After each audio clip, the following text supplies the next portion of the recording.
What's good with YouTube? You already know, Big Flacco with a convict's perspective. I'm gonna smash, dash, and slide on through with a little bit of energy because I know how to do it. Please hit the like button, subscribe, comment, do all those things to help support the channel. Hit that bell notification for future fire content. Now, first and foremost, as always, man, when we tell our stories, right, it's just to give you guys an understanding of the life that we live and where we're at today. It's not at times to glorify it, even though sometimes it may be glorifying it in other people's eyes. The intentions of it is just to show our past, where we come from, who we are, and where we stand today. Because the path that we take in our past has a lot to do, right, with where we're at today. Now, I'm gonna take you guys back to 1996. The 90s, like I said, man, gangbanging was fucking cracking out there in San Jose and all the other cities in between. And everybody used to go cruising on Santa Clara Street, King Road, Allen Rock to Story Road. Any Friday or Saturday night, it would be cracking out there. Cinco de Mayo, September 16th, all those days, man, always brought out all the fucking gangsters out there on the block, right? Now, one area where we used to kick back at was right there on San Antonio and King. Now, kitty corner from Imperial Liquor Store. Now, to be honest with you, right behind that taqueria, there's a court there where there used to be a lot of Sureños, but the Sureños never really came out too often, right? Now, this street, San Antonio and King, right there where I'm talking about, I've had many incidents that have happened right there. I seen my first, person get killed right in front of me there. And I also have this incident I'm about to discuss right now, which is when we got off with some individuals out there from Sajo, right? So I was out there and I remember everybody that was with me. It was me, homeboy Mondo, homeboy Sergio, Grumpy, Victor, and homeboy BG. Now, we used to have a 63 Bel Air back then, right? My homeboy used to have, right? And I used to drive it because I had the license. And the homeboy Juan used to have a 63 Impala too, right? So we were out there, we were posted up, right? We used to just kick back there, drink our beers. We even used to fucking do líneas of coca right there at the fucking taqueria right there, right? Now, homeboy Mondo was dating some chick at the time that used to stay right there on I want to say kind of by Ocala right there, right? Waverly and that area, right? And some chick named Sylvia, right? Now, Sylvia wasn't supposed to be going out that night, right? They used to go cruising sometimes with us, or we just post up at the pad, And out of nowhere, Mondo sees this chick fucking Sylvia, right, out there cruising. So Mondo goes and starts to confront her. And I'm thinking, okay, this is their issue. This is their business, right? So I'm kind of more towards the back, right? I think I had to go take a piss or something real quick. And so I'm observing them arguing, right? She gets mad. She sees some broad in some car that she doesn't like at all. And so I guess Mondo was getting on her ass so bad that she just got fucking pissed. So she went up and just started beating the shit out this fucking broad, literally putting hands on her. I was like, damn, because I'd never seen Sylvia get down. So I'm from a distance, right? And this is how quick this shit just kicked off, right? Now, some dude tried to break it up and tried to touch my homeboy Mondo's lady. And homeboy Mondo quickly said, man, you ain't gonna touch my lady. Now the dude took off on my homeboy, right? And it just cracked off from fucking there. Like, I swear to God, the whole fucking thing was a fucking battle right there. I instantly fucking ran up, man. I turned, I see some fucking, I still won't forget it. I see some disco looking homeboy, right? There's a lot of homeboys that wear like the disco look, the raver look sometimes. And I just start taking off on him, right? Everybody's fighting. And I remember my homeboy, one of my homeboys, I'm not gonna say his name, came and I have this dude I have him by his head and I'm just kneeing him in his head. He just fucking bam, he blasts the dude twice, you know what I mean?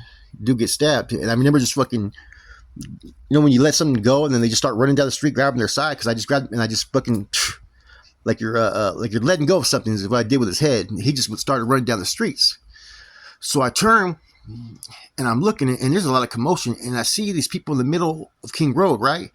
Now, my homeboy Victor at the time, he was like one of those dudes that was 18 years old, looked like he was a 40-year-old veterano that'd been to the joint, right? He was probably about 20 at the time, 21, but he had that look, the big brocha, the, you know what I'm saying, that Pintero look. And so he used to be really swole back in the day, so he was still naturally strong. So I figured it would be him that would be on top of the dude, but it was actually the opposite. The dude was on top of him. So instantly I ran and I tackled the dude a little bit. And I start taking off on dude, right? And about shit, within 3 seconds, I get grabbed from behind and dipped on my fucking head by like I don't know how many people. I can't tell you. And I felt one kick, and all of a sudden it fucking stopped. And I couldn't because I had covered up my head at first, right? I couldn't figure it out. Now this is right there on fucking in the middle of King Road while the cruising's happening. So I get up and I see my homeboy fucking right there, fucking with a filetto, right? So fucking, I'm like, oh shit. So he had stabbed a dude that had fucking when they were jumping me. You know what I'm saying? So I get up and I start fucking dusting myself off, and I start telling him fucking stab that puto. So next thing you know, we're chasing this dude in between cars, trying to get him. He's stabbed. So two dudes basically got stabbed within like a fucking 45-second melee. You know, it didn't last long because, you know, the cops and everything. And then pretty much because two of them got stabbed, they ended up leaving. So we leave, we take off. Nobody's really fucked up at all, right? On our end. Everybody pretty much handled their business. I remember the homeboy, little joker, Sergio, ran and got a fucking, he ran and grabbed a bar. Because at that time we were staying on Mastic. And anybody knows where Mastic is at, that's over there in the West Side Mob territory. And one time he had to use a phone. And he went down there to the DMV, and some dudes came up in all red in a white Cutlass. And they're like, Puro Norte, que no? And he goes, Simon. They jump out, and they fucking chase after him. They get him pretty bad with a fucking couple crowbars. His shit was busted. So he remembers from that incident, so fucking he was prepared this time. So I remember he grabbed a bar.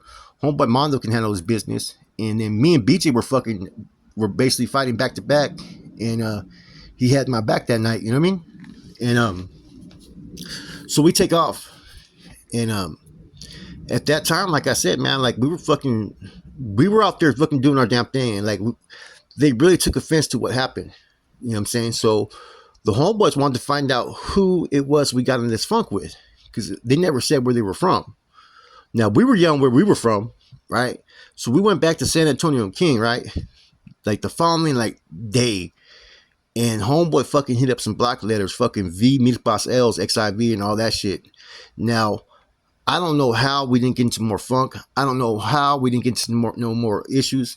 I didn't know how we worked the fucking hood that was on everybody's fucking list after that, because that was right there deep in Soho. Right there on the east side. And right there where we got into it, we fucking went over there and fucking tagged it up. And we were there that weekend to see if anybody showed up. Now, all this started basically over a fucking female, like always. A lot of the issues out there in San Jose, you know, conflict, funk, that I've always witnessed has always been the females were either the instigators or it was over a female.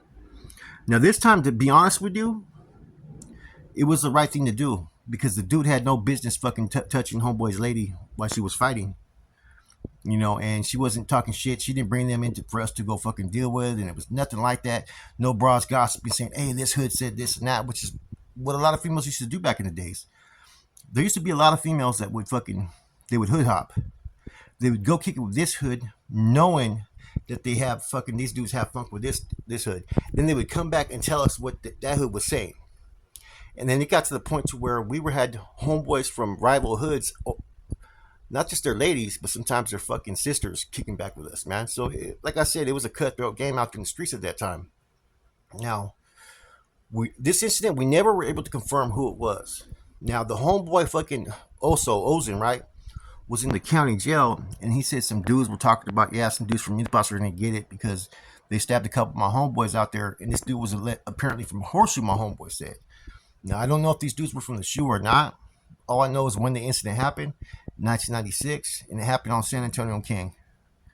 You know, and like a lot of stuff happened there. And, you know, I had homeboys from the shoe before and after. So, I never heard it, but sometimes like people know, right, with those hoods, there could be so many different, I'm not going to say subsets, but you could be from this hood, but you only kick it with these dudes over here.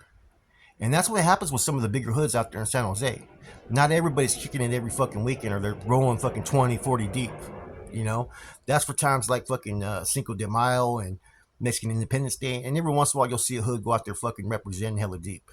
Other than that, you know, most you'll see of a fucking squad will be anywhere from like maybe 7 to 15 people at the most, right? That's just how everybody used to gangbang back then. Now, and I'm not gonna lie. At the time, I was really kind of not concerned, but like, fuck, man, we may have some issues now because, like I said, a lot of people used to set trip, and it just wasn't a good look that we went over there and spray painted on that taqueria, and it was up for a couple of days. So I know that probably had to piss off some homeboys. If anybody remembers, it was '96, man. And I think we hit a V Milpas XIV or VMLs, and probably put Vado Milpas Locals in the middle.